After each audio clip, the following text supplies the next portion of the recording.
Okay, all right, good evening. कैसे हैं सभी लोग? कैसे हैं सभी लोग?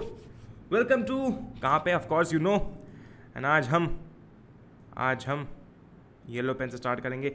Welcome to let's crack foundation and NTSC. कैसे हैं आप लोग? First of all I know कि this is a premier video, but still मुझे बताओ जरूर से कि कैसे हैं आप सभी लोग। आज हम लोग करने वाले हैं एरियाज रिलेटेड टू सर्कल्स का सेकेंड पार्ट, और यहां पर हम करने वाले हैं एनसीईआरटी एक्सरसाइजेस। तो आज हम इस चैप्टर की एनसीईआरटी एक्सरसाइजेस जो हैं वो करने वाले हैं। ऑलराइट, एंड गलत स्पेलिंग हो गई।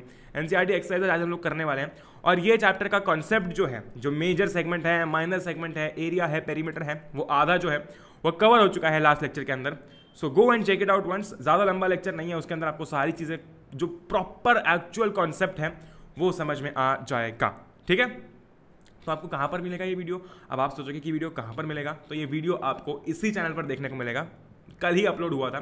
ठीक है, so go and check it out, you will get that video, watch that video, you will be getting every concept. लेकिन आज भी हम लोग थोड़ा सा रिविजन करेंगे। थोड़ा सा रिविजन करने के बाद में फिर हम आगे चलेंगे इस चैप्टर की एक्सरसाइज नंबर फिर एक्सरसाइज 12.1 सॉल्व करने की तरफ। ठीक है, और आपकी 12.1 पूरी कंठस्थ हो जाएगी। आप भी यार अपने कॉपी पेन निकाल लो। ठीक है, आप भी कॉपी पेन निकाल लो, अपनी बुक निकाल लो, एंड हम स्टार्ट करेंगे एक्सरसाइज 12.1। ठीक है, सो कोई भी यार आज यहाँ पर डरेगा नहीं किसी भी एक्सरसाइज से, क्योंकि सारी की सारी एक्सरसाइज आज जो है वो होपफुली एक्सरसाइज 12.1 जो है वो होपफुली आज कंप्लीट हो जाएगी। एंड आई विल ट्राई कि हम लोग जल्दी से जल्दी ये चैप्टर जो है वो खत्म कर सकें। Okay, my name is Athar Puranik and I will be teaching you everything. मतलब फिजिक्स भी, हाँ फिजिक्स भी, केमिस्ट्री भी, एंड मैथ्स भी। Okay, so basically I teach you physics on Unacademy special classes. ठीक है, तो मैं आपको अनअकैडमी की स्पेशल क्लासेस पे फिजिक्स पढ़ाता हूँ, जो कि रोज़, ठीक है, जो कि रोज़ 6:30 to 7:30 PM होती है।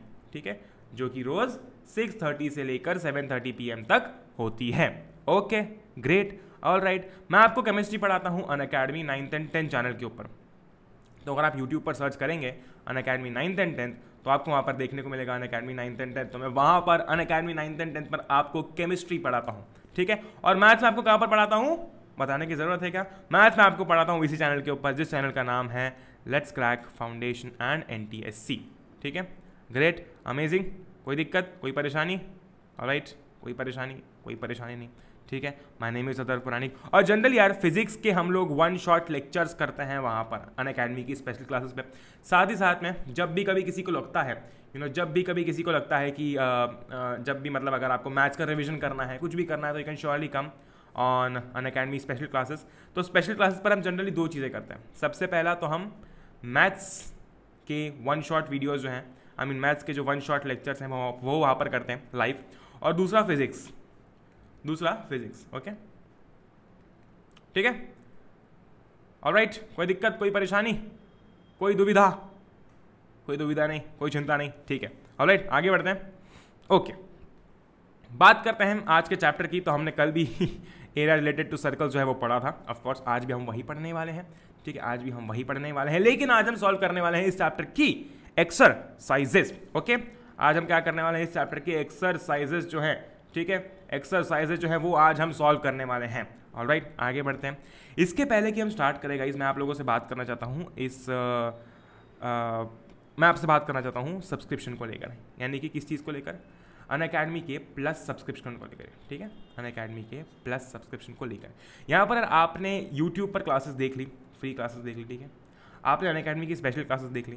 ओके, लेकिन आप अब चाहते हैं, ठीक है, आप अब चाहते हैं कि आप जो है पूरा फोकस्ड है अपने गोल को लेकर, और आप जो है प्रॉपर एक क्लासरूम वाली वाइब चाहते हैं अपनी प्रिपरेशन को लेकर, तो आप ज़रूर से प्लस सब्सक्रिप्शन जो है वो चेकआउट कर सकते हैं। यहाँ पर आपको बहुत सारे ऑप्शंस मिलते हैं, 1 month, 3 month, 6 month, 24 month, 12 months. ठीक है, लेकिन यहाँ पर 12 मंथ्स और 24 मंथ्स में आपको काफ़ी अच्छा डिस्काउंट देखने को मिलता है। ये जो अमाउंट है ये 24 मंथ्स की अमाउंट है। ठीक है, मतलब यहाँ पर आपको काफ़ी अच्छा डिस्काउंट तो देखने को मिलेगा ही। साथ ही साथ अगर आप मेरा प्रोमो कोड या फिर आप मेरा कूपन कोड AP01 ये यूज़ करेंगे, ठीक है, अगर आप AP01 ये यूज़ करेंगे तो आपको देखने को मिलेगा एक्स्ट्रा 10% ऑफ। ऑलराइट, मतलब ये तो है ही, देखो ये तो है ही, ठीक है, इस पर अगर आप मेरा प्रोमो कोड यूज़ करेंगे AP01 ये रहा, तो आपको एक्स्ट्रा 10% ऑफ देखने को मिलेगा, और ये अमाउंट कन्वर्ट हो जाएगी इसमें तो देख रहे हो आप, और ये 24 मंथ्स का है, ठीक है, 24 मंथ्स मतलब 2 साल, ठीक है, ग्रेट। अब यार आपका गोल शायद एनटीएससी नहीं है, आपका गोल है class 9th, class 10th, class 11th या फिर क्लास 12th, ठीक है। यहाँ पर भी आपको बहुत सारे ऑप्शंस मिलते हैं, ठीक है। आप 1 मंथ का सिलेक्ट कर सकते हैं, 6 मंथ का सिलेक्ट कर सकते हैं, 12 मंथ्स, 24 मंथ्स, 36 मंथ्स, 48 मंथ्स। आपको सोचो 24, 36 और 48 मंथ्स का भी ऑप्शन देखने को मिलता है, मतलब आप अपने 3-4 साल यहीं पे सिक्योर कर सकते हो, ऑलराइट। और सिर्फ इतना ही नहीं, तो यहाँ पर भी आपको अच्छे खासे डिस्काउंट जो है वो देखने को मिलते हैं। यहाँ पर भी आपको काफ़ी अच्छा डिस्काउंट देखने को मिल रहा है, अगर मैं बात करता हूँ 36 मंथ्स की, 48 मंथ्स की और 24 मंथ्स की। लेकिन यहाँ पर अगर आप मेरा प्रोमो कोड अगेन AP01 ये यूज़ करेंगे, ये रहा, ठीक है, तो आपको एक्स्ट्रा 10% ऑफ देखने को मिलेगा, ऑलराइट। मतलब पहले ही आपको यहाँ पर कम अमाउंट में मिलेगा, उसके बाद में अगर आप AP01 ये प्रोमो कोड यूज़ करेंगे, क्या प्रोमो कोड है AP01, I am repeating it again, अगर आप इसे यूज़ करेंगे तो आपको एक्स्ट्रा 10% ऑफ जो है वो देखने को मिलेगा, ऑलराइट, अमेजिंग, ग्रेट। आगे बढ़ते हैं, क्विक रिकैप कर ले। हमने लास्ट लेक्चर के अंदर बात की थी कि एक सर्कल का, ठीक है, एक सर्कल का डायमीटर क्या होता है, ठीक है, एक सर्कल का डायमीटर क्या होता है, वो होता है 2r, ठीक है, रेडियस का डबल, ठीक है। अगर मैं बात करता हूं एक सर्कल का सरकमफेरेंस कितना होता है, ठीक है, एक सर्कल का सरकमफेरेंस कितना होता है, तो हमारे पास में आंसर आया था 2πr, ठीक है, हमारे पास में आंसर आया था 2πr। अगर मैं बात करता हूं एक सर्कल का एरिया कितना होता है, ठीक है, एक सर्कल का एरिया कितना होता है, तो वो होता है πr²। क्या बात, मतलब यहाँ पर आपको ये पता है कि सर्कल का सरकमफेरेंस कितना होता है, अगर आपको ये पता है कि सर्कल का एरिया कितना होता है, ठीक है, तो आप आसानी से, ठीक है, कैसे आसानी से जो है ये पहली एक्सरसाइज अपनी सॉल्व कर सकते हैं। रिपीट विद मी, क्या कर सकते हैं आप, ये एक्सरसाइज आसानी से सॉल्व कर सकते हैं। और ये चैप्टर के अंदर कुछ नहीं है, थोड़ी बहुत चीजें हैं वो हम आगे देखेंगे, ठीक है, ऑलराइट, आगे बढ़ते हैं, ऑलराइट। तो ये पॉइंट होने के बाद में आप एक्सरसाइज 12.1 पूरी सॉल्व कर सकते हैं, ऑलराइट, पूरी का मतलब पूरी सॉल्व कर सकते हैं।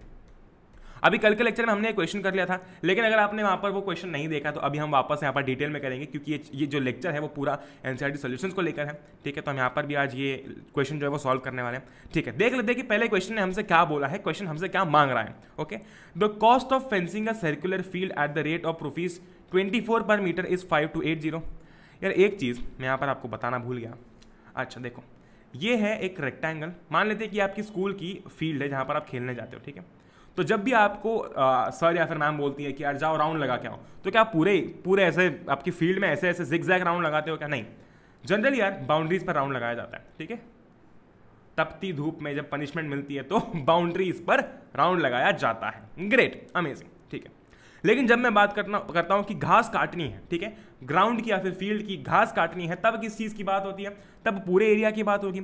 सिर्फ बाउंड्री की तो घास काटेंगे नहीं, ठीक है, पूरी फील्ड की घास काटेंगे, तब हम एरिया की बात करते हैं। तो आ गया डिफरेंस समझ में? यार एक सर्कल, मान लेते हैं कि ये सर्कल है, मान लेते हैं आपकी क्रिकेट की फील्ड है, ठीक है, मान लेते हैं सर्कल वैसे बनानी है, ऐसा यहाँ पर बनाता हूँ, ठीक है, मैं यहाँ पर बना रहा हूँ, ये आपका सर्कल है। Excuse me if it goes wrong, okay, थोड़ा सा गलत हो गया, ठीक है। ये आपका सर्कल है, आपकी मान लेते हैं क्रिकेट की फील्ड है, ठीक है। अब यार बाउंड्री होती है ना, एक पर्टिकुलर बाउंड्री के बाद में ही हम चौका मानते हैं। मान लेते हैं ये बाउंड्री है, ठीक है, इसके बाहर अगर जाएगी तो चौका है, तो क्या है, ये बाउंड्री है ना, तो ये बाउंड्री है। लेकिन क्रिकेट का ऐसा है क्या? नहीं, क्रिकेट तो पूरे इसमें खेला जाएगा, लेकिन बाउंड्री तब मानी जाएगी, यानी कि 4 या फिर 6 तब माना जाएगा जब इस बाउंड्री के बाहर बॉल जाती है। सिमिलरली ये जो बाउंड्री हम बोलते हैं ना, it is basically the circumference, ठीक है।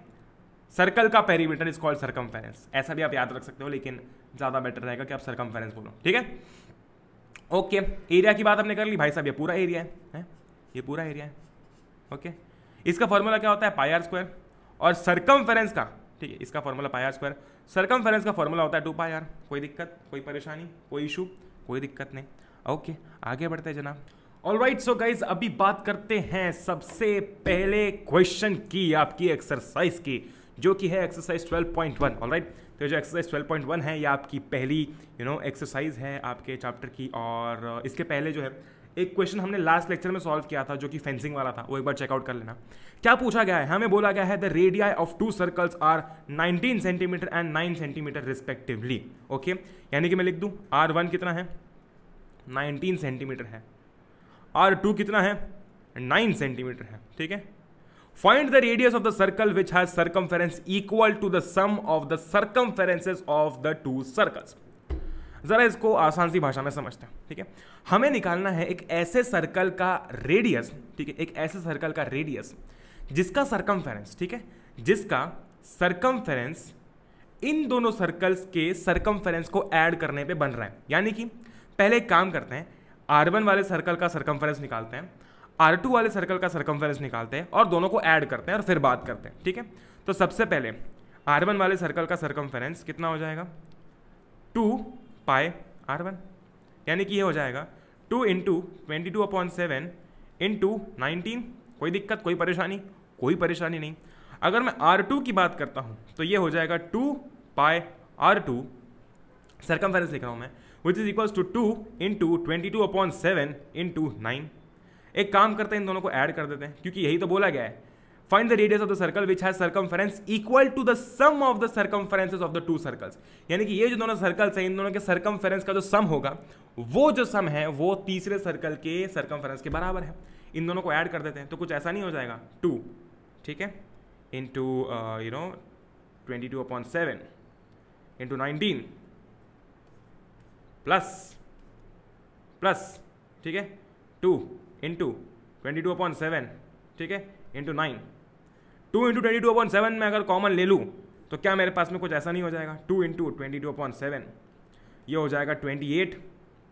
कोई दिक्कत, कोई परेशानी? कोई परेशानी नहीं है। ये हो जाएगा 4, यहाँ पे 22 इंटू 4 हो जाएगा 88। ओके, ये हो जाएगा 88। अगर मैं करूँगा 2 से मल्टीप्लाई तो ये हो जाएगा 6, 1 कैरी ओवर 8 और 16, 176। ठीक है, दोनों सर्कल के सरकमफेरेंसेस को ऐड करके, ठीक है, दोनों सर्कल्स के सरकमफेरेंस को ऐड करके जो सर्कल का सरकमफेरेंस बना है वो है 176। ठीक है, ओके, ऑलराइट। अब अगर मुझे इसका रेडियस निकालना है तो क्या मेरे लिए डिफिकल्ट है? क्या फॉर्मूला होता है? मान लेते हैं कि इसका रेडियस कुछ R3 है, ठीक है, R3 है। ओके, तो 2 पाई R3 इज इक्वल्स टू 176। कोई दिक्कत, कोई परेशानी? कोई परेशानी नहीं है। चलो सॉल्व कर लेते हैं। 2 इंटू 22/7 इंटू R3 is equals to 176 is equals to 176। कोई दिक्कत, कोई परेशानी? कोई परेशानी नहीं। R3 कितना हो जाएगा?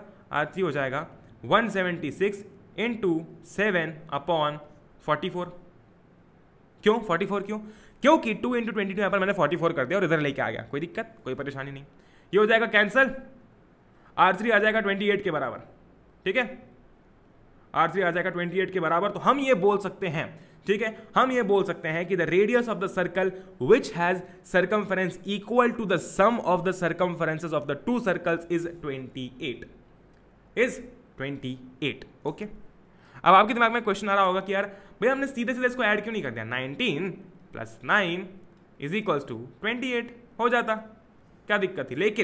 लेकिन अभी आगे मैं यही चीज आपको एरिया वाले क्वेश्चन में करके दिखाऊंगा, तब आप देखना कि ये सही है या फिर नहीं है। ठीक है, तो ऐसा अप्रोच कभी भी मत लगाना। पहले क्या बोला आपको बोला गया है कि दोनों के सरकमफेरेंसेस को ऐड करके, ठीक है, मान लेते हैं कि ये 19 सेंटीमीटर वाला सर्कल था, ये 9 सेंटीमीटर वाला सर्कल था। ठीक है, इन दोनों के सरकमफेरेंसेस को ऐड करके कुछ ऐसा सर्कल बनता है। अब हमें बताना था कि भाई साहब इसका रेडियस कितना है। इसका रेडियस हमें पता था, इसका रेडियस भी हमें पता था, इसका निकालना था। कोई टफ है क्या? इसका सरकमफेरेंस निकाला, इसका सरकमफेरेंस निकाला, दोनों के सरकमफेरेंसेस को ऐड कर दिया, राइट, और ऐड करने के बाद में ये आया, राइट। अब इससे हमने रेडियस निकाल लिया, उल्टा गेम खेल दिया। ओके, ऑलराइट, आगे बढ़ते हैं। ठीक है, आगे बढ़ते हैं। अब बात करते हैं सेकंड क्वेश्चन की। ठीक, अब बात करते हैं सेकंड क्वेश्चन की।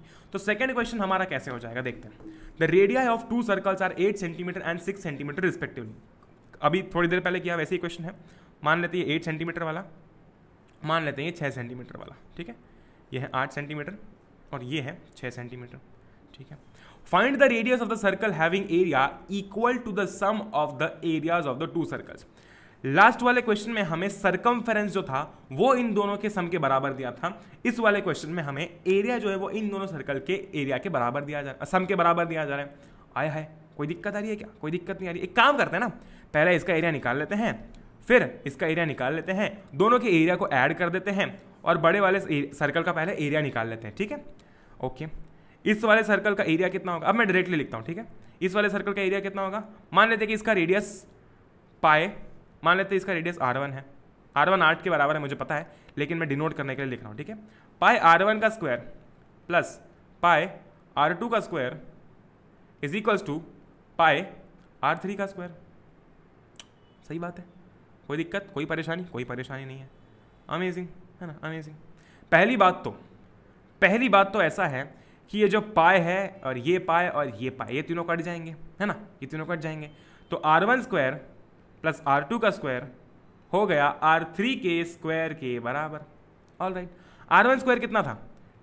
R1 स्क्वायर हो जाएगा 64। क्यों? क्योंकि R1 8 है, ये रहा। R1 इज इक्वल्स टू 8 लिख देता हूँ मैं यहाँ पर, और R2 is equals to 6। R1 8 था, 8 का स्क्वायर 64 हो गया, प्लस R2 का स्क्वायर है ना, 6 का square 36 is equals to R3 का स्क्वायर ग्रेट। 64 प्लस 36 हो जाएगा 100 इज इक्वल्स टू R3 का स्क्वायर। क्या बात है, आए मजे। R3 कितना हो जाएगा? 10। ये लो, 4 स्टेप में आंसर निकल गया। आ रही वाइब समझ में? मतलब कभी भी आपको ऐसा कोई क्वेश्चन दिया हो तो बस इक्वेशन लिख दो, radii of the 2 circles are 8 centimetre 6 centimetre respectively. ठीक है, ये डेटा दिया है। Find the radius of the circle having area equal to the sum of the areas of 2 circles. हमारी जो इक्वेशन ये वाली बनी ना, वो यहां से बनी, having area equal to the sum of the areas of 2 circles. ये तीसरे वाले सर्कल का एरिया जो कि इन दोनों सर्कल्स के सम के बराबर था। क्या बात है, आ गया आंसर हमारा। Alright, great. कोई दिक्कत, कोई परेशानी, किसी को भी अगर कोई भी परेशानी हो तो चैट में लिख देना। नेक्स्ट आपके लेक्चर के अंदर वो जो आपकी परेशानी है उसे सॉल्व कर दिया जाएगा। ऑलराइट, कोई दिक्कत, कोई भी परेशानी आ रही है किसी को, कोई परेशानी नहीं, आगे बढ़ते हैं। ठीक है, तीसरे क्वेश्चन की अब हम बात कर लेते हैं। ठीक है, just a second. Okay, alright. Okay, तीसरे क्वेश्चन की अब हम बात कर लेते हैं। तीसरे क्वेश्चन में हमें क्या बोला गया है? तीसरे क्वेश्चन में हमें बोला गया है figure 12.3 depicts an archery target, archery आप जो भी बोल रहे हो, marked with its 5 scoring regions from the centre outwards as gold, red, blue, black and white. Okay, the diameter of the region representing gold score is 21 centimetre. यानी कि ये कुछ ऐसा दिया हुआ है आपको, सिमिलर है कुछ तो भी ऐसा। ठीक है, ऐसा कुछ है। ओके, अब आपको बोला गया है कि हाँ, gold, red, blue, black and white, the diameter of the region representing gold score is 21 centimetre. ये जो है इसका डायमीटर जो है वो है 21 सेंटीमीटर। ठीक है, इसका डायमीटर है 21 सेंटीमीटर, और बाकी जो है उनका डायमीटर जो है, उनका जो बाकी का जो वो जो आपको गैप दिख रहे हैं, जैसे कि ये इतना है। ठीक है, ये जो है ये 21 है, फिर ये 10.5, आगे 10.5, आगे 10.5। ठीक है, कुछ ऐसा सा है आपका सीन। ऑल राइट, है ना, ऑल राइट, अमेजिंग। कोई दिक्कत, कोई परेशानी, कोई भी परेशानी नहीं है। ठीक है, ग्रेट, अमेजिंग। ओके, अब क्या करना है हमें? अब हमसे पूछा गया है find the area of each of the 5 scoring regions. इन 5 स्कोरिंग रीजन्स का हमें एरिया निकालना है। ठीक है, तो सबसे पहले मैं एक काम कर देता हूं, गोल्ड का रेडियस है R1। ठीक है, रेड वाले का रेडियस मैं मार्क कर देता हूं R2, ब्लू जो है उसका मैं रेडियस मार्क कर देता हूं R3, ब्लैक जो है उसका मैं रेडियस मार्क कर देता हूं R4, वाइट जो है उसका मैं रेडियस मार्क कर देता हूं R5। ओके, कोई परेशानी नहीं। अब ठीक है, सोचो यहाँ पर इस पूरे इस गोल्ड रीजन का डायमीटर 21 सेंटीमीटर है, तो इसका ठीक है, तो इसका रेडियस कितना होगा? इसका रेडियस हो जाएगा 21/2, कितना हो जाएगा? 10.5, राइट, 10.5। कोई परेशानी, कोई दिक्कत नहीं। ठीक है, तो इसका रेडियस कितना है? 10.5। ओके, इसका रेडियस कितना है?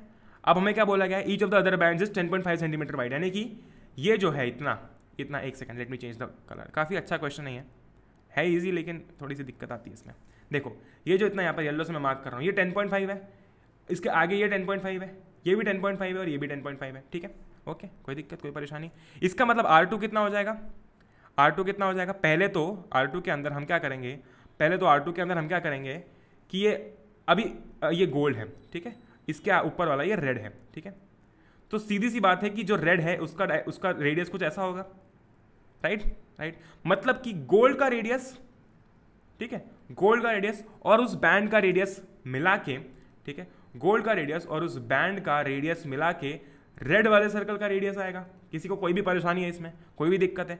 कोई भी दिक्कत नहीं। अच्छा, अमेजिंग। ठीक है, मतलब कि हमें क्या करना है? हमें कुछ नहीं करना है, गोल्ड वाले रीजन के रेडियस में इस रेड वाले बैंड के विड्थ को ऐड करना है, तो हमें रेड वाले सर्कल का जो एरिया है वो मिल जाएगा। तो कितना हो जाएगा R2 10.5 और प्लस बैंड का कितना है 10.5।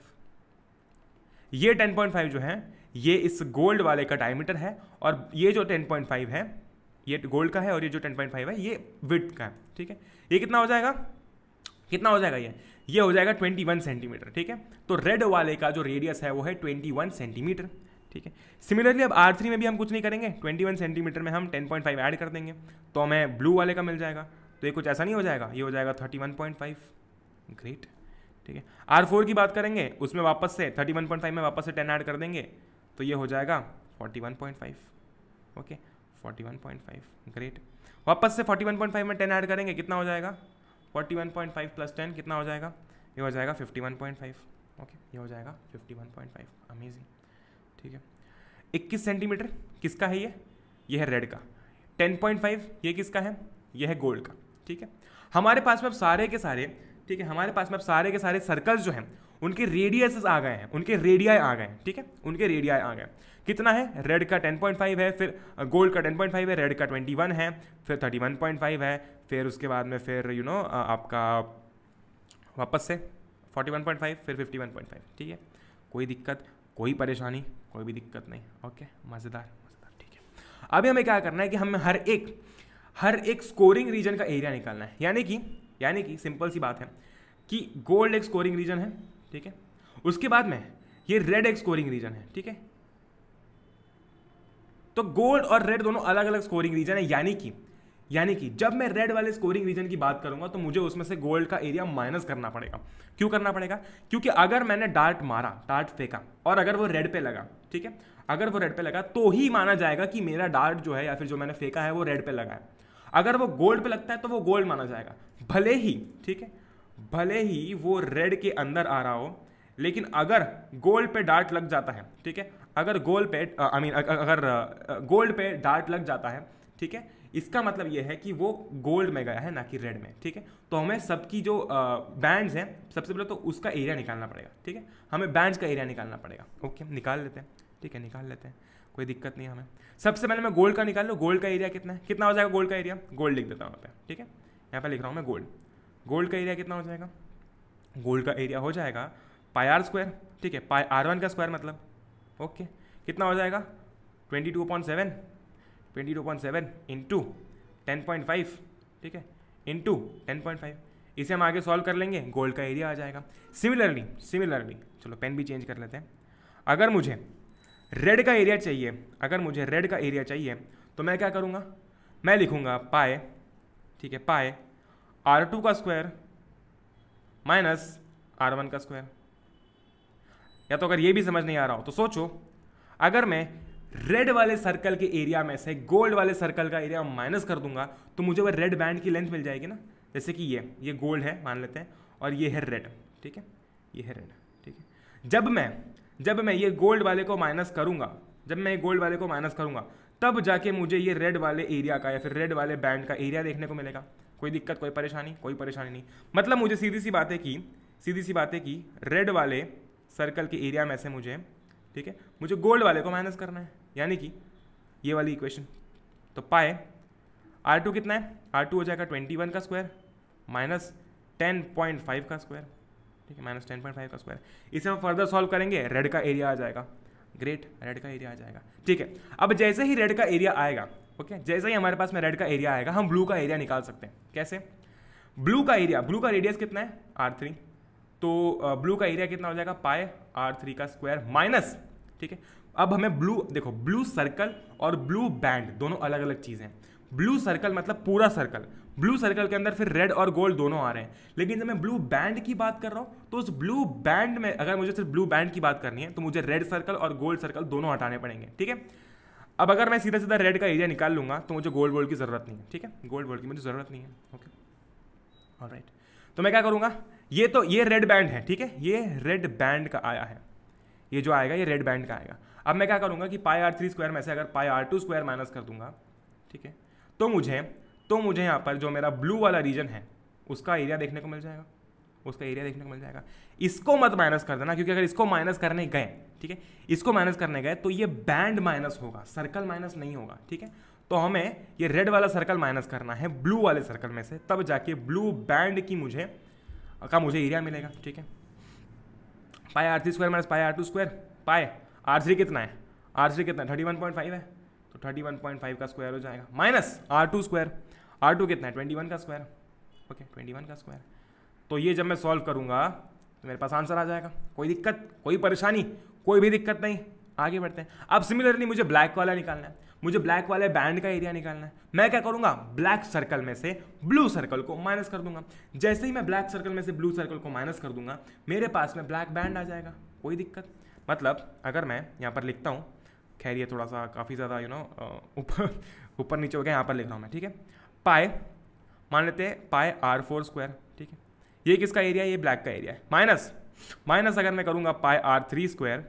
ठीक है, पाई R3 स्क्वायर अगर मैं माइनस करूँगा, ठीक है, तो ये हो जाएगा, ठीक है, ये हो जाएगा, ये कितना हो जाएगा, पाई R4 का स्क्वायर माइनस R3 का स्क्वायर। ठीक है, कोई दिक्कत, कोई परेशानी नहीं, ओके, कोई परेशानी नहीं। तो हो जाएगा पाई R4 का स्क्वायर माइनस R3 का स्क्वायर,